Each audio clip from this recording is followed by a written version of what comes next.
We, the students of DLDV Model School Peterpura, are here to present our project on water management through innovation at Kamal.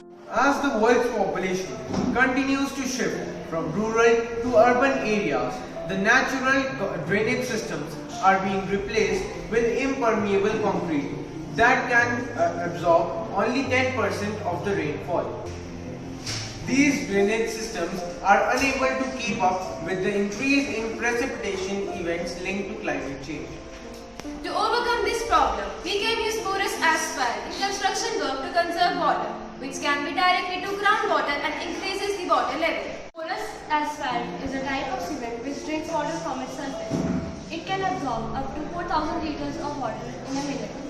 Its three main constituents are large pebbles, crushed granite, and cement. The material used, I will tell you about the ratio in which they are made. In the traditional concrete, the concrete and the pebble ratio is 3:1, but in the new one, the ratio is 1:3. That is, 1 ratio of concrete and 3 is to pebbles. The working of the traditional concrete. As you can see, when we pour water, it cannot penetrate due to lack of air spaces between them.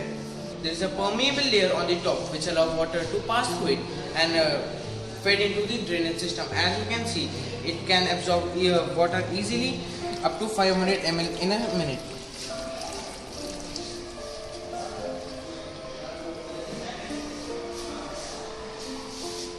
As the rain comes, the water will pass through the permeable membrane and will get collected in the ground water.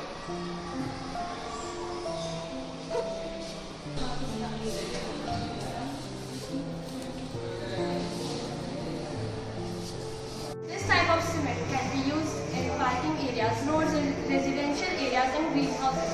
It is an important application for sustainable construction. It can be implemented easily depending upon the area and the cost.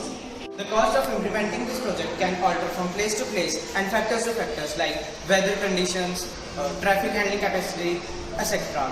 All these factors are essential for deciding the technical specification of any road. But if we compare the cost of this thirsty concrete road to that traditional road, then it will cost less, as it is made up of tiny pieces of crushed granite packed together, and the mixture is extremely dry, and there is space between them such that they allow water to pass through. This project can be installed in the parks where there is a path for people to walk. It will increase the friction as it is a rough surface and help the people to walk easily. It can also absorb water and help the trees to grow in the surrounding areas.